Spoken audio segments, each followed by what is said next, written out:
The Amazing Women Speak podcast, inspiring and motivating every Black woman to own, honor, and execute her amazing, individually and collectively, as it was established at birth.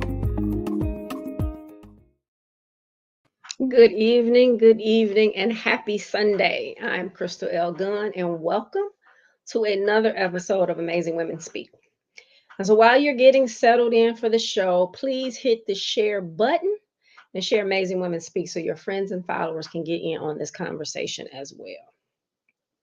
And the Amazing Women Speak podcast started with a discussion, me and my BFF, around the bullshit bar. And we've all heard the term raise the bar. And we usually look at that bar as something to aspire to reach. And society, doing a number on us, created a bar for Black women.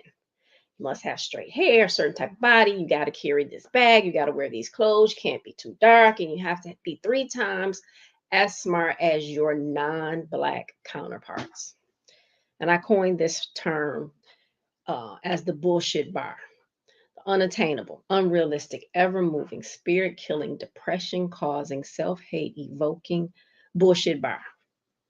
But despite that bullshit bar, which is sometimes self-imposed, Black women still get it done. We still dominate, and we still rise. So let's talk about it today. Define the bullshit bar, how Black women triumph. And we cannot get this conversation started without bringing in my BFF, Michele. Thank you so much for saying yes to Amazing Women Speak and sharing all of your dopeness and amazing with the world. Good evening. It is always my pleasure to sit in this space and have these conversations with you. I remain grateful for your vision that allows these conversations to take place. And this really does tonight feel like a full circle moment. A random conversation in a car led to us having 3 years worth of conversation with some amazing women. And tonight will be no different. Tonight we will talk about the pains and the pleasure of owning what it means to be a Black woman and to see the bullshit bar, rise above it, and talk about our journey to getting there. But we cannot do that without amazing guests that continue to elevate us in these conversations each and every week. So let's invite them in because we know this is the fastest hour of your day. Scheherazade, come in and introduce yourself. Hey, my name is Scheherazade Washington Parrish. I am an artist. I am a manager. I'm a facilitator, a muse. I'm amazing. Yes, all of those things. All of those things. Thank you for joining us. Look forward to learning more about you, your journey, and the gift that you bring to the world. Latanya, introduce yourself. Hello, everyone, and thank you for having me. I'm Latanya Bell. I'm a mother, a sister, an aunt, a college graduate, a listening partner, a mentor, a business professional, a mamavist, a healing justice advocate, and also the co-executive director for the Wisdom Institute in Detroit. I love it. Thank you for both of you for bringing your identities into this space. We are often seen as one thing, and we are not a monolith by no means. So thank you both. Looking forward to this conversation. Because this is the fastest hour of our day, we don't have time to play in shallow waters. We need to launch deep to get to where we need to go in a short amount of time. So I want to open up this conversation. We're talking about the bullshit bar and how you rose above. But before we get there, let's talk about the journey before that. How did you identify that there was a bar? Latanya? I would say through schooling. Just my first few years in college, I noticed that things were different for not only Black people, but for Black women who were, trying to become better. There was always that question as to like, who do you think you are, or who do you think you're going to be? And it always left me wondering, like, well, who will I be? And to go to school and to learn different things about life and just about how the world works is really what helped me to identify that there's bullshit. It's double-sided. It's not even. Even in the job market, it's not even. But college is where it started. Where I started to pretty much unravel the idea that I was going to have to work a little bit harder than others to become great. In my mind, although Mhm. that may not be true, but I was led to believe that I would have to work harder. I would have to work less, take me longer to climb the scale. I wouldn't be capable. So yeah, that is pretty much where the bullshit started. Yeah, right. Like it wasn't just in your mind. The bar was doing what it was designed to do, right? So you feeling like you had to do more. That's how Mhm. it was designed. So Scheherazade, tell us a little bit about your experience. When did you recognize that there was this bar and that it was designed for people of color to have to, as Latanya said, work a little harder, do a little more? What was that journey like for you? When was that moment? I was aware to a bullshit very early. I would get in Mm, trouble for trying to point it out. Like, this is not making sense. Um, I I was probably in school, high school, college, different classes, right? Um, before it started to click that even though we are given these rules, as laid out, whether it's history, whether it's like we're given these rules right. and we follow these rules, but always seem to be just slightly, you didn't do enough, it wasn't enough. And Like so, that one step no, behind. yeah. And then there's this notion that you have to work harder. And again, I'm against it. Just flat out, you're against it. Right, like how did you find your voice? Right, like that's one of the things that's really been hard for Black women, and we talk about that a lot on this show because of the socialization. Right, like we're supposed to be grateful to just be in the room. We are recognized that we are supposed to work hard. We have to show up different. What casual day looks like in the workplace for some doesn't look like for us. Right, like so, how did you begin to find your voice? Like you said, to question those things, to challenge that this is bullshit. Through my writing, through my poetry, that was like the safest space for me to Mm, say this is bullshit, question authority, push back, and not have to deal with the societal consequence of it, right? mm. And even have it celebrated, right? So I could go be a rebel and go be like, this is some bullshit, that's some bullshit, and here's why. Right. And then there would be people that would like accept it and like, yeah, as opposed to what I grew up in, which is, watch your mouth. You don't have a say so, is what I grew up. Mm, So mm. yeah, I Yeah. would Yeah, say it was the art, it was the poetry for sure. I love that. Yeah, that we've had many poets on this show, and there's a gift to being able to take that thought and that idea, that anger, whatever it is, and transpose it into something so powerful that it can shape the way that you think Mhm. about the world that we live in. So, Latanya, right, like we're in college, we're discovering that they're requiring a little bit more. When's the last time, or when was that time where you you went to achieve, to reach for, and they moved it, and then you realize, okay, this is some bullshit for real. My master's degree.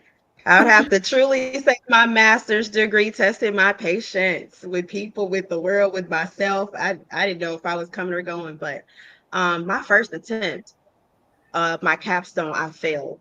And I beat myself up Mm, so hard, so bad, because I don't know if I failed because I didn't know it or if it was because I really don't know why. But that was the time where I'm like, okay, things have changed a little bit. I know that he's going to, look at my work differently. Um, because I saw things from a different point of view. A lot of times my classmates didn't agree with things that I said. I was the rebel in the class because it was like, okay, well, what if it went this way? I guess I could see it both ways, but then I want to also create a path as if it went in the opposite direction. So they didn't like my cues. They didn't like my, me being inquisitive, just wanting to know Right. more, just letting pretty much discovery of there's more than one way to come up with an answer. And who's to say your answer is correct? Right. So I was the pushback queen, was not, which is not always good because then you develop like a small reputation and things Hmm. get graded a little bit for you. So I did initially fail my capstone because it was a different point of view. And it took me more time to complete the capstone than others. However, I went back once they allowed me to, because when I thought that I could just go back immediately, the school came back like, hold up, wait a minute. Nope. You got kicked out the program. So now you got to write a Hmm. letter to be reinstated into the program. You got to sit out a semester before you can take the capstone again and pay for it all over again. So I did all of that. I went back, had the same teacher. It was the same class. It was the same work. So I'm like, oh, bingo, we got action, Right. I'm going to go ahead and get this done and knock it out the park, in which I did. So bullshit was still on the spectrum. Graduation was in May. Mhm. I didn't finish my class until June. My advisor never advised me to apply for my degree and walk across the stage in May, although I would not have the credits until June. So guess who missed their graduation for their Mhm. master's degree? Wow. Can't be made up, nothing they could do. They could give a shit less. It was like a total ball drop, and they did not care. They did not care. But that's a memory, that is an experience that I will never have the opportunity to get back. I mean, not until I could get my doctorate, then I could just like wave it in the air like I just don't care. But because it's coming. But they put me through so much shit to get the master's degree, it almost deterred me from wanting to go back. Like, I'm not getting ready to do all this to try to prove to people that I'm smart. And hell, I might not even use it because I'm a creator. I Mm. love creating things. I'm an entrepreneur. So I might not ever work for a person and use these skills. But, in all, I want to be Dr. Somebody's wife one day. And plan to, do it at my own pace and in my own way. And now that I know that I'm fully able to do it and accomplish it because I've seen others that look like me do it before me, and there will be Right. others after Right. me. I'm confident that, that bullshit bar is gonna be some bullshit on the side of the road. Well, and I really appreciate you lifting up, right? Like I might not ever, but you're not going to deny me the opportunity to do the thing, right? Again, That's what, the bar doing what it was designed to do, dominant culture values showing up in a way that wants you to quit. Not mhm. today. Thank you for sharing that. So, Scheherazade, like I very early in as you begin to talk, I really felt this sense of, and then I saw the top of your shirt, well-behaved women rarely make history. Oh, you didn't have to lean back. You didn't have to lean back for me to see it. When I saw well-behaved, I knew where that was going, right? Like, That and is you pick a not me. poet.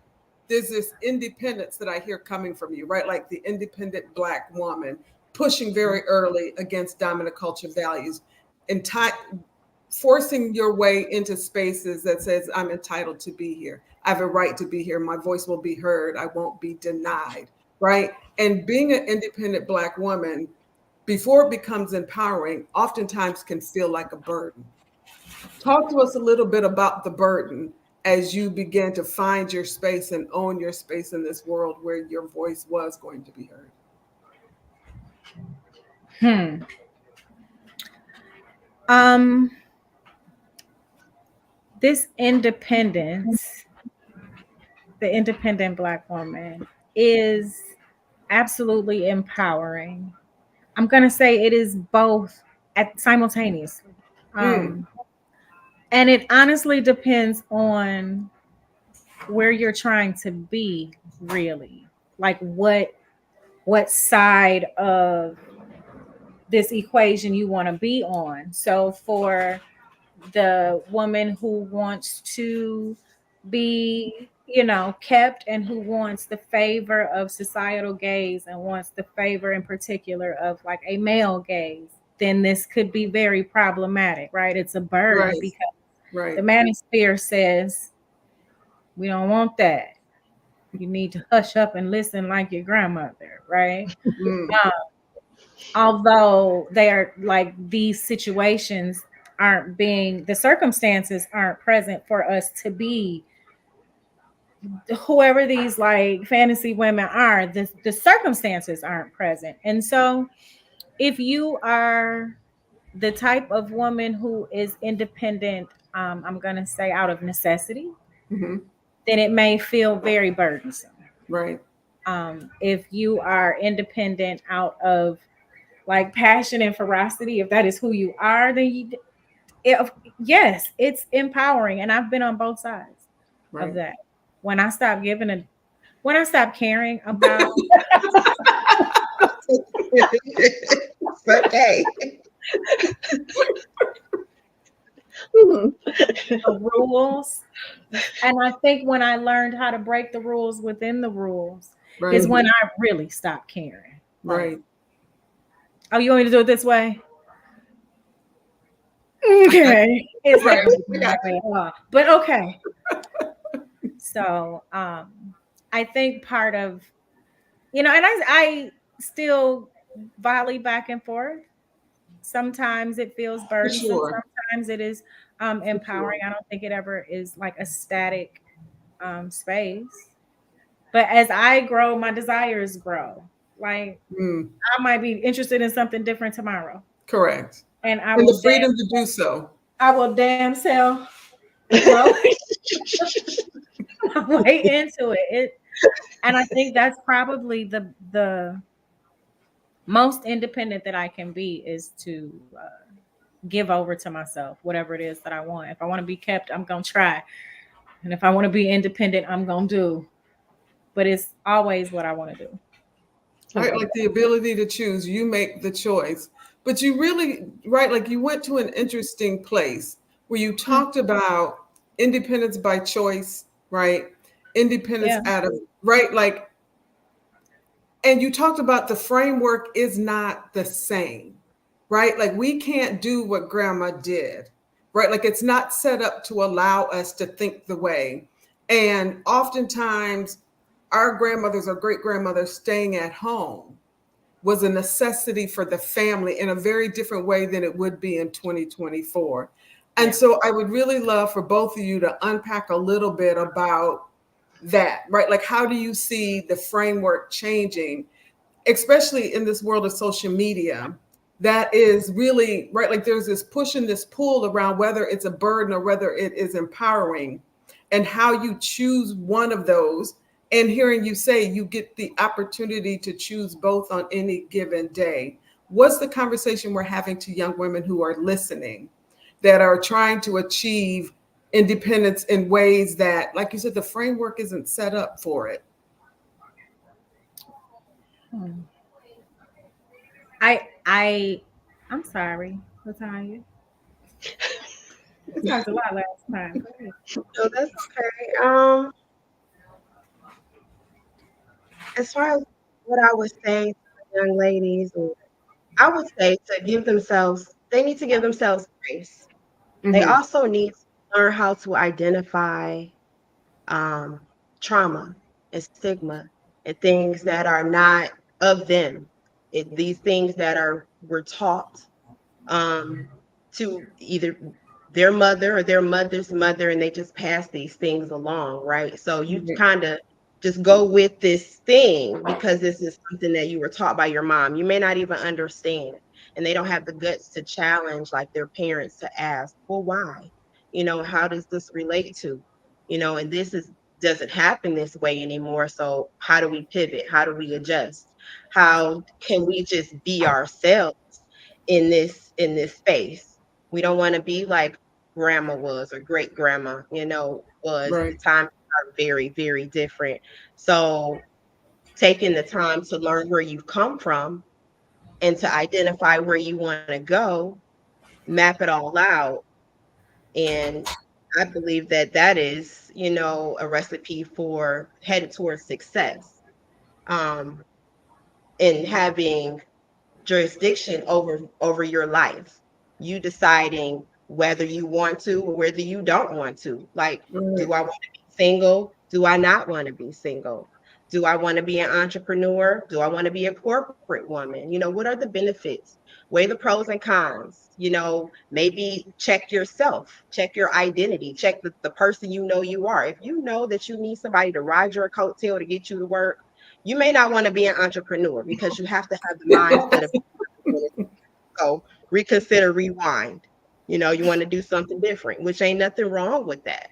But actually being in a space where you can identify that these things resonate with me, whether Mhm. they're good or bad, because again, we have these things that are taught to us like, oh, you don't want to be a janitor. Hell, janitors make a lot of money if you the owner. It's probably not, but you can go up and up and up, corporate, and do all kinds of things, get contracts. There's a bunch of ways that you can still generate good money and be a janitor, but then it's like you had your dad tell you when you were 9, you don't want to sweep floors like me, but it's Right. better than sitting Right. on a couch playing video games all Right. day. So it's just knowing where you come from, where you want to go, like how envisioning what you think your life should look like, or what you want, how you want your life to be. Like create a map of it, lay it out, and try to follow that as much as you can. And if you get off track, just know that there's opportunity forthcoming. You can still get up and try again. Like there's nothing, and there's no rule that says you can't keep trying. There's no rule that says that you have to go this way or you have to go that way. That's for you to decide. So that would be my advice for youth. I'm always going to speak from my heart and tell them to follow their passion. So Yeah. if you don't know what that is, figure out a way to map it out. You might have to write it down. Journal. Journaling is a good way to discover yourself. Yeah, I really love the self-identification piece, right? Like we talk on this show a lot about the importance of doing the I work. And if we all recognized, right, that we are living through some trauma, whatever it is, like if we all just own that, we could begin to do the real work that makes the story different for today, right? That we are setting ourselves up to be able to, one, identify the bullshit bar and the strategies to overcome them, the strategies to triumph. Every last one of us is holding some trauma. And we walk through this world making choices, not knowing how that trauma is driving that choice. And we find ourselves moving in different places. The importance of journaling, the importance of doing the I work, the importance of mapping it out so that we have the right strategies to be able to get to the other side, right? Like we came on the show tonight to land in a place of triumph. How do we recognize the bullshit bar? How do we triumph over it, despite how many times they move it on us? So thank you for lifting that up. I think it's a gift to remind us the importance of the I work, and to give ourselves some grace and to recognize we got some trauma work to do. Scheherazade. Um, yeah, I absolutely, I agree 100%. Give yourself the grace. Um, I, as a coach, I facilitate I work type of sessions. And one of the things that I like to do for young people, young women even, to help them to get close to their passion is for them to Mm-hmm. write down the things that they want to do that people told them that they couldn't do. Write down the things that you don't want to tell people that you want to do, Mm-hmm. right? Because the bullshit bar is anything, it is anything that suppresses that. Right. Like, you're supposed to have long hair. when I saw that, I was so excited that I didn't. Right? Oh, you gotta be this, you gotta do that. And like for everything that people tell me I have to be in order to do something, I promise you, I'm a Taurus, I'm stubborn. And so it is a motivator for me to say, watch. Right. Hold my purse. And so for the young women, I would say to them to trust themselves. My mother Mm, told me when I was pregnant and I was trying to find myself in all of these books, she said, ain't no book never had no baby, right? So I take that outward. Ain't no book never had your life. Okay. mm, You have to trust you. Anything that is not that is the bullshit. The right. bullshit bar is not always like unattainable. Sometimes it's that little tripwire that has you like falling on your face. It's not always, that. And so once you figure out the things that you're scared to do, what about it makes you afraid? Who told you couldn't do that? How do they know, right? And that's how you begin this mapping. You can always change your mind. That's one of the things that um when I discovered I could always change my mind, it took so much. It allowed me to make choices. Right. Free, like I could go with this feeling that I had, like, oh, this feels good. Like this is that bubble up right here. Yes, without second guessing, like, oh, but wait, right? Mhm. I can always change my mind. Just go do it. Just go do it.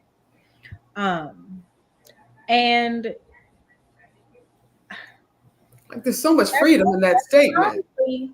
that's probably like three solid things I think they could work on. So I want to jump in here and add one more piece of that, right? Because, and this is really and truly any age, right? Sometimes we think we're stuck in a thing. Oh, I'm this age and I've been doing this for so many years. I got to continue to do this thing. And it's like, no, you don't. You can switch and go do whatever it is Yeah. you want to do. But there's so many people that I talk to that don't know. They don't know. Okay, how do you want to live the rest of your life? Well, I have no idea. But you know what you don't want. And if Mhm. you know what you don't want, you can flip that and then say, okay, well, what I don't want this, but then you can start to think about those things that you want. And there's no cookie cutter solution. There's no this life is about everybody walking their own journey. And so we got to pay attention to, you know, what's talking to us, the signs that are showing up for us, the direction that we're being pushed, and being open and honest and willing to receive that. And then knowing that you're dope enough that, again, if you go left and then you decide, you know what, I really don't want to go left, and right works best for you. I once had somebody say that they had been in this business, and this actually was a guy. He had been in this business and he really needed to stop doing this business, but he was concerned about what other people would say if he stopped doing that business. Mhm. I had to tell them they ain't even thinking about you like that. Right? Like you gonna keep doing a thing that doesn't serve you because of what someone else. You've made this whole thing up in your mind. So figure out what you don't want and go back and just realize this isn't cookie cutter. It's your journey. And if you go left, but you really should have gone right, it's okay because you had to go left in order to know that left wasn't right for you. So, Crystal, I want to push on that a little bit because one of the things that social media has provided us with is the cookie cut, Right. right? And so when it comes time to wanting to do some different, we don't know how Mhm. because we've taken the cookie cutter because we believe that that's how we'll get to the bar, right? Like that's how we'll achieve the thing. So we do the things, right? The cookie And cutter is so when you recognize, right, like that, no, that's not going to work for me, then I don't know what to do, right? And that's when we need a Latanya and we need a Scheherazade to give us the coaching, to give us the life lessons that says, okay, you did not know what a strategy, what you needed to do. Let's talk about what you can do, right? And the ability to recognize that this isn't for me and I'm going in another direction is huge. Yeah. Right? Like I don't know how to take that step, right? Like everybody is not a Crystal Gunn who walks away from the job and be like, yep. Because you don't know what faith is, right? Like you don't know what it is to serve something greater than you that says he will provide for the thing that's coming. I got to walk away from this one because it's ultimately not serving him. It's not serving me, right? Like a lot of folks don't have that. And so we're standing here saying, well, give me the cookie cutter. I'm going to be satisfied to be at the table, right? And what we're doing is closing opportunities for other Black girls because we were satisfied with the bar. Something you said, like the example you gave of somebody not wanting to stop doing something because they were concerned that about what other people would think about him. So I will share what I learned in therapy about that, or something I learned in therapy about that. It's like, how arrogant is that? To think that people are thinking about you like that. They got life. Wow. I was humbled a bit. Like, you mean they're not? What do you mean? Right. They're not thinking about me like that. I'm out here doing all of this. They're not. It's not. And so, yeah, that made me chuckle a bit. So what was the learning like for you, right? Like when did you heard that and then you're like, okay, I get it. What was it like? I was offended a little bit. I mean, I knew it was true, but it hit me like, who are you talking? Right, like then how did that change the trajectory of how, right? Like what came next after you left therapy, right? Like how did it begin to shape what was next? Well, it was very quick. Okay, I got it. It was quick, but then it's like, oh, huh. And so now, again, like when I find myself in those spaces it still happens. Mm-hmm. Then I can tell myself, ain't nobody come to see you, Otis. Just do it. Just go ahead. Be happy. And then I'm like, okay. And so just being able, it helped me to be able to reframe a situation so that I could make a choice without having like a crippling anxiety about it. Yeah. So we always love when our listeners become a part of this conversation. And I always love when Calvin drops in every now and then. And we always welcome him into this space despite of him being a man. And so tonight he drops in the chat. It's also a competition that's needed to grow you. Me against the world mentality. What do you hear? What do you think when you hear that statement? Who against the world? Go ahead, LaTanya. So initially I said Tupac, right? Because I believe that's like a song on Tupac's record, Me Against the World. But it's a frame of mind, right? It is you against the world because it's not you against anybody else, right? So it's you testing your faith and going against the world, these things in the world and the world's bar and all of these worldly things. So you have to make a conscious effort to cast those things out and still move forward with your own agenda, and to, make an impression or build a coalition around the ideas and the agendas that you have against what the world says should be the agenda, should be the focus, should be the topic of discussion. So that's pretty much how I feel about the Me Against the World. It's definitely a competition, and I don't know if it's to be greater or just to see how great I am, how great I can be, because God has blessed me with so many gifts and so many talents. I feel that if I don't try, then I will never know, my full potential. So I would have to go against the world in order to tap into that, because everything that I may not think of everything that God has in store for me. There may be other things that he wants me to tap into. But definitely it's an internal battle. It's a battle between yourself and the world. I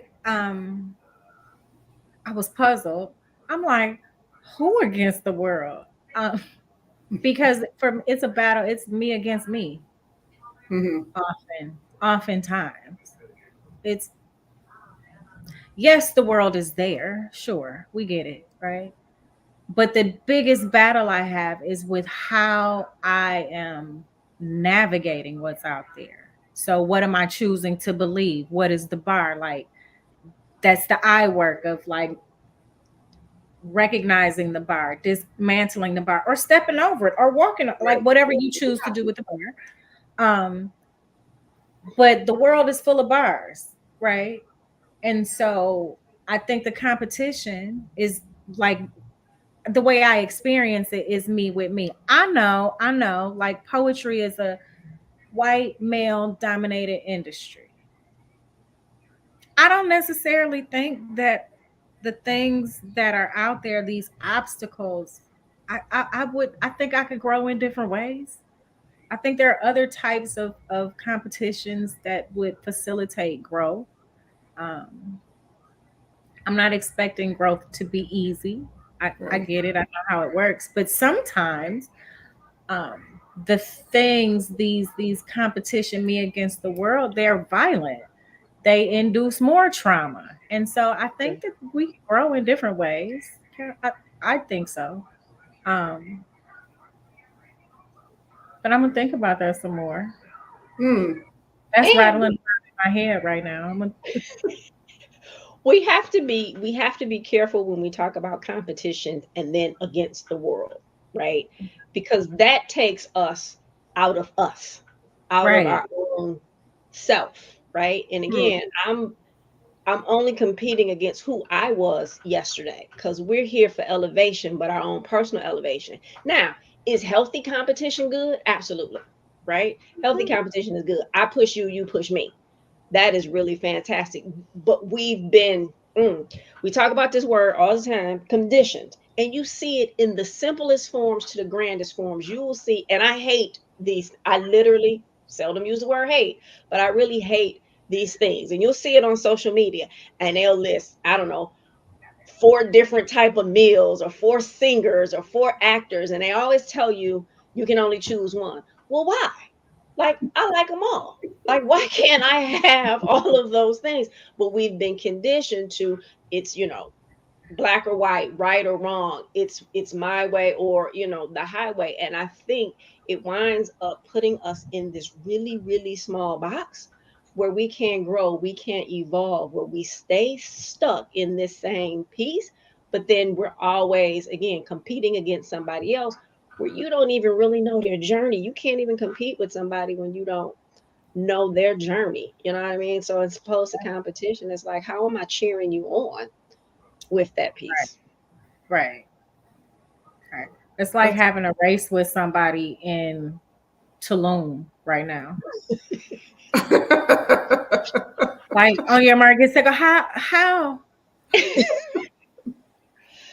Yeah. What are we doing? Yeah. Right, and it's really interesting. I love the diversity of this conversation, right? Because when I read that, like my mind went completely somewhere else. And I was holding on to it as an extension of the conversation we were having about, right, like you being in therapy, like ain't nobody thinking about you. And so you need to recognize that that is out there. That's what the you is, the world piece of it is. I said, nobody's checking for you, boo. Like you better get ready for the thing, right? Mhm. And do the work that you need to do.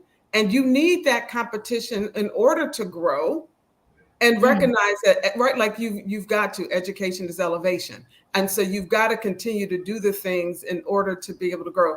The conscious, unconsciously, like he says that all the Love time, him. right? Love Yeah. him. Love him. And so I really love the diversity of that conversation and in that space, right? Like there's much like Mhm. you said, it's not a right or wrong, it's a both and Hmm. how Hmm. we experience the world. And we ground this conversation back in understanding that what we really want to be able to identify is that there is this bar, there is this thing that is designed to hold specifically Black women back. And because of conditioning and socialization, we have stood in that space. And there are a few of us, like Latanya, like Scheherazade, who has said, not me, right? Like, I'm here to triumph. I'll see it, I'll step over it, I'll remove it, right? Like, whatever it takes, that next level, I will not be held by the standard that you told me that I had to sit in, and that I could only have a piece when I'm going for the whole pie, right? That's the triumph piece that we want to, again, ground the rest of this conversation in, to understand that there is the ability to recognize and move beyond, right? That we don't have to be held in the box that society has put us in. And this work has to be, I always say, like, we got to go slow to go fast.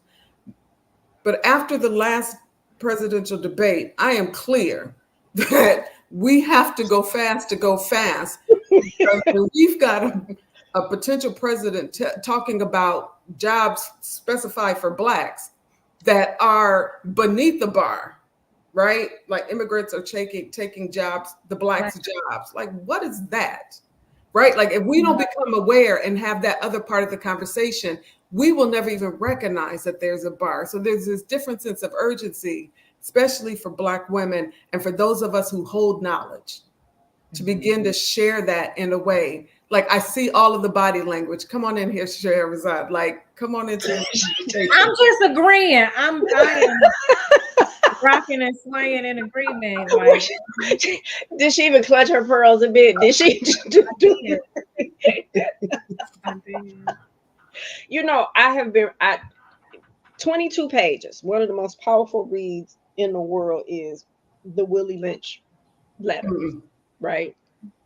And there's a piece in it where he speaks specifically about what needs to be done to that Black woman in order to get her to then raise her son to be docile and obedient, and then to raise her daughter to be independent, right? So again, it starts from way back then. We've been conditioned. It's coded in our DNA. Right. We got to unlearn the thing. And I think part of that, when I read that, is why I go so hard in the pain for Black women in all areas, personal, financial, social, but because you talk about that urgency, it is an urgency. If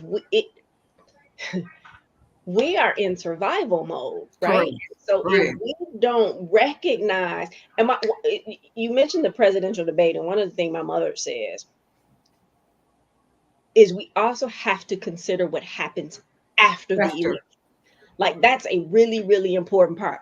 With whomever comes into office, what are we going to do? How are we going to continue to raise our families? How are we going to move and operate as a unit? And that goes back to a whole lot of healing and understanding that this bullshit bar just didn't happen today. Correct, right? Yeah, right. And so there is, it feels like a different sense of urgency, not a dominant culture value urgency that we got to get everything done, but there's a different sense.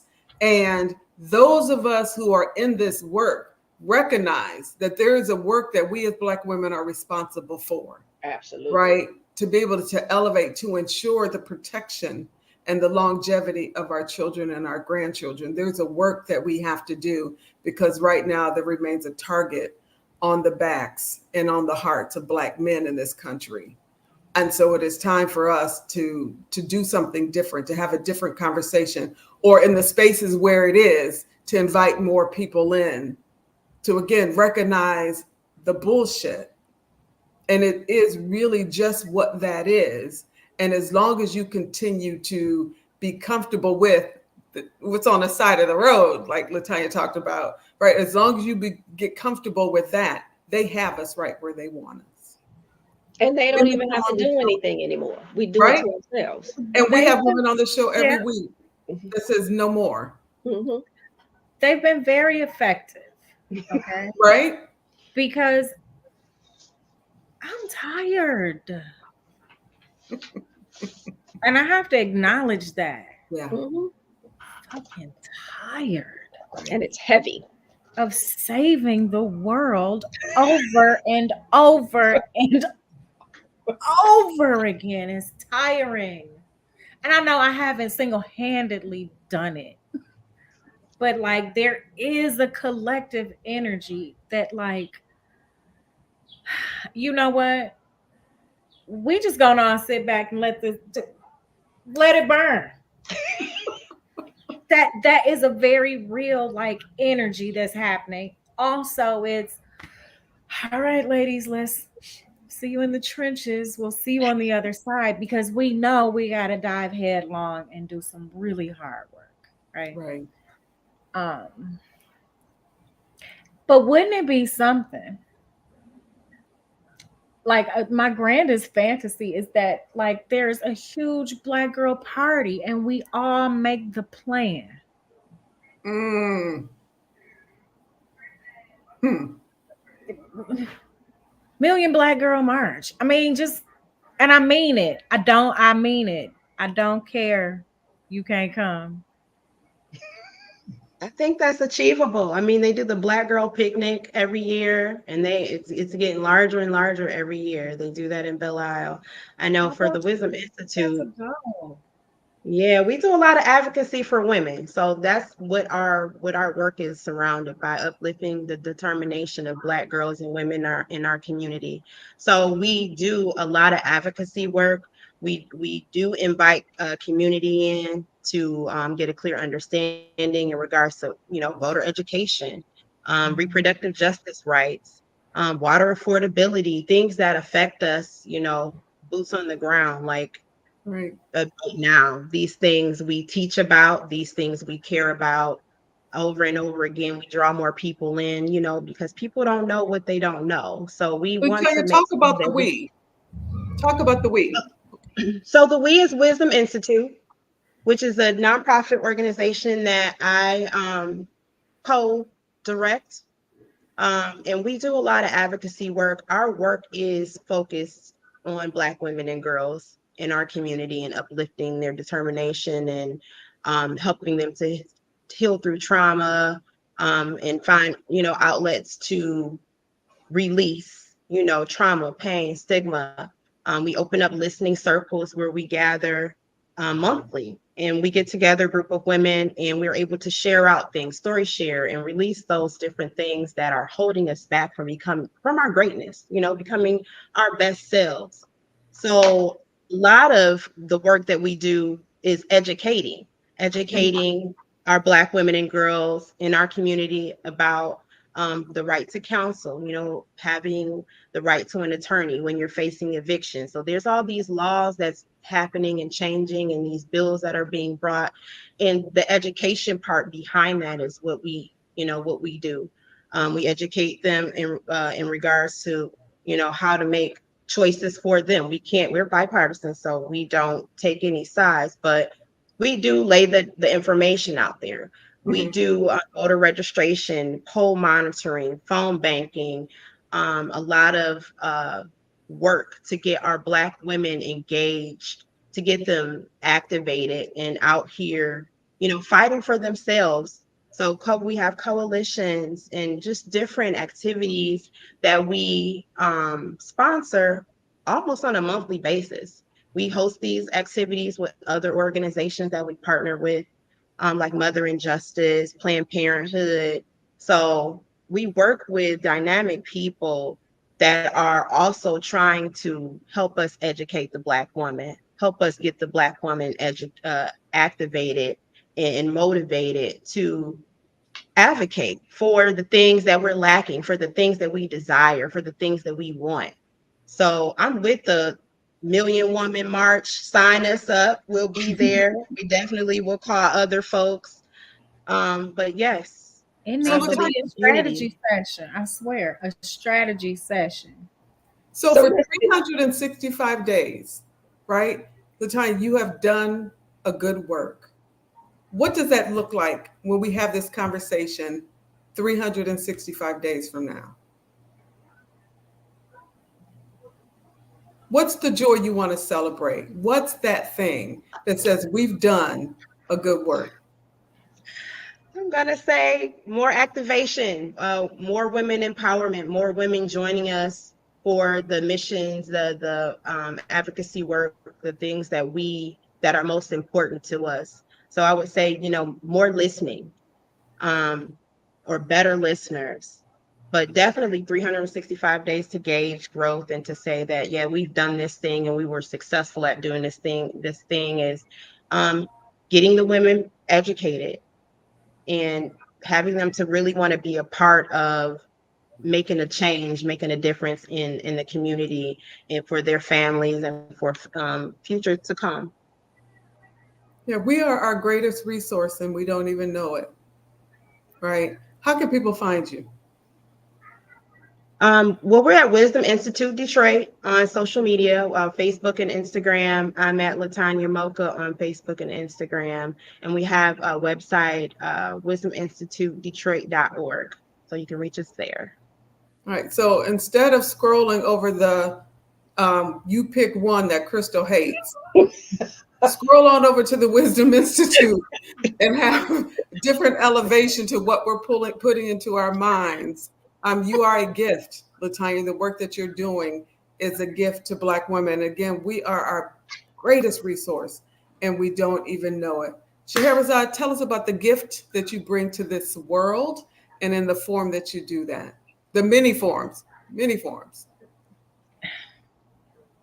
The gift that I bring to this world is connection. I facilitate connection.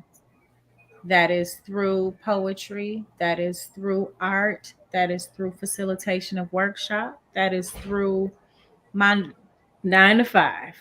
I facilitate connection through my nonprofit. I co-direct Detroit Lit, which provides opportunities for writers of color in Detroit, specifically Black writers in Detroit, professional development and like paid opportunities. So that is the gift that I bring. You can So find somebody interested in Detroit Lit, right? Like it's such an outlet, right? Like that I know Black girls could benefit from. They have a story inside of them and don't know how to get it out. They have a spoken word inside of them and don't know how to get it out. How could folks find you to explore more space? We are through Allied Media Projects / Detroit Lit. You can find us on the Instagram and the Facebook, Detroit Lit as well. The Facebook. And you can find both myself and the other co-director, who is the Michigan Poet Laureate, Nandi Comer, on those social medias as well. In those social media. Can I answer that question? Yeah, absolutely. Straight up setup. Y'all just been set up and y'all don't even know it. And I'm so happy about it because I'm about to be calling y'all. So August 17th through August 24th is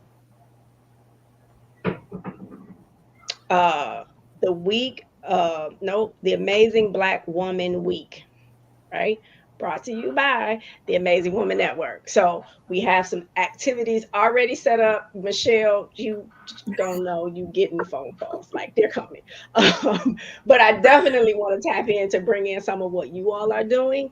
And then that will be the lead up to a global campaign, which will drop in April of 2025, which is Black Women's History Month. So yeah.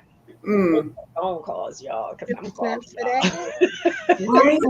And I'm about to wear Michele out and she don't even know it yet. But yeah. Like all of these resources, you are really a gift, right? To be in a space where you acknowledge the identities that you carry in this world and you found a way to make them a benefit to those that are around you through the creative ways in which you show up each and every day. I can imagine what it would be like to be your child, right, Scheherazade, in a space of, right, like there's no bar to be held. I refuse to be One more time, hold my purse. You tell me I can't do what? I can imagine the empowerment that your child must feel, whatever age that they are, to be able to explore that part of them that so many of us have locked up inside, right? There's a fear of releasing what it would mean if I remove the barriers. I thank you for the gift of you. I thank you. You are blessing women, right? In a way of imagining something different for myself, something different for this world. And if we just spend a little more time imagining, right, that we could then identify the bar, remove the bar, achieve the bar, just even acknowledge what is a strategy to work around, because this was designed to hold me and I'm not designed to be held. Thank you, Scheherazade, for your gift that you shared tonight. Latanya, yes, Latanya, you are right. Like as you begin to share your story, like so much of that resonated where you recognize, right, like from the protections of your home and our high schools, however big or small they were, to get into a college world, and you're like, what is going on? They want me to do what? And you begin to recognize, right, like these barriers are set up for women like me. And I need to start thinking about what's the strategy for it to be different. And then to take that and put it in a space where I'm here about advocacy for Black women in the many forms, because I know oppression is here and it's upon us and it's designed to keep us in a space. So I thank you for the gift and the work that you are doing. I thank you for saying yes to this conversation, because every time we have these kind of conversations, a healing happens. Thank you for reminding us the importance of acknowledging the trauma and doing the work. And as we have said many times on this show, to give ourselves grace. Crystal, you teed it up with amazing guests. We were able to really think about what the bar is, how to triumph over it, as well as identifying how, as independent women, we get the gift of being empowered while recognizing some of the burden that comes with that. You knocked this one out of the park, my friend. This is a 10 out of 10. Couldn't do it without you. Couldn't do it without you. Would not want to do this thing without you. The way that you facilitate these conversations are masterful and brilliant. I sit here in awe of you every single week. So thank you for doing what you're doing and being as dope as you are, my friend. Latanya, Scheherazade. Yes.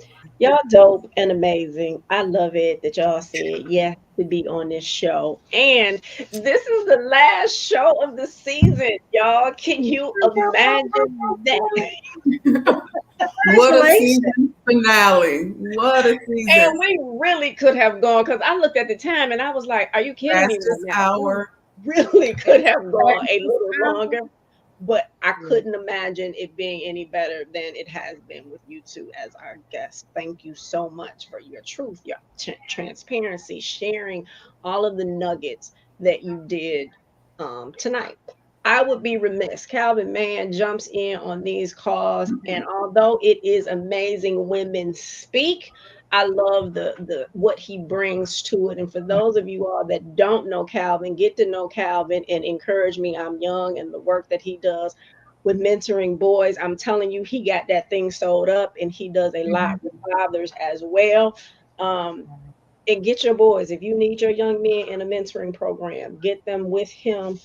They do a thing, and they do a lot with the restoration of family. And the reason why I'm bringing it up, yep, I've known him for over 18 years, but because as we talk about that independent Black woman, a lot of times we don't recognize the importance of that male role model in our children's lives. And when he talks about it in some of the statistics that he does, it is imperative. And we know that even if we are not together with those children's father, then they still need that relationship. So that's why I bring that up. Calvin, thank you for all that you do. And we need to get you on the show next season, even though you're a guy.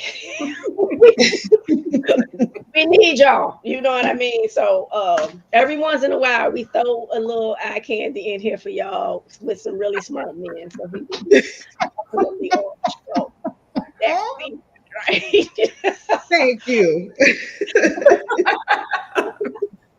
So I thank you all. My name is Crystal Gunn. I am a Black woman, and I own my amazing. Michele.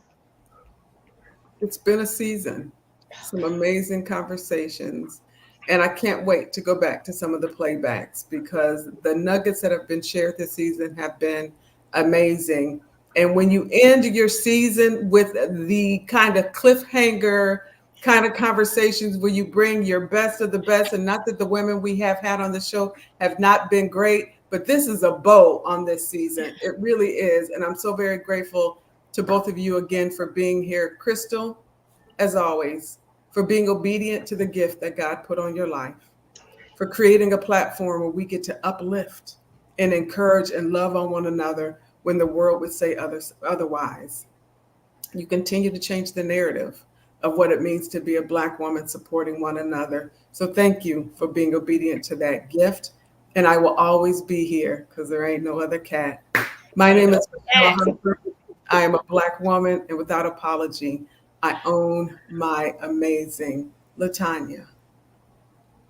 I want to say thank you all for such a great conversation and a wonderful first experience. I am LaTanya Bell. I am a Black woman, and I definitely own my amazing. Scheherazade.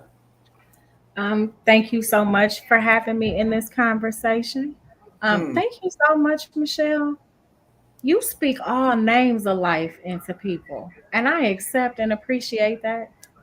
Um, this has been amazing. Thank you for letting me come on here and be my own self.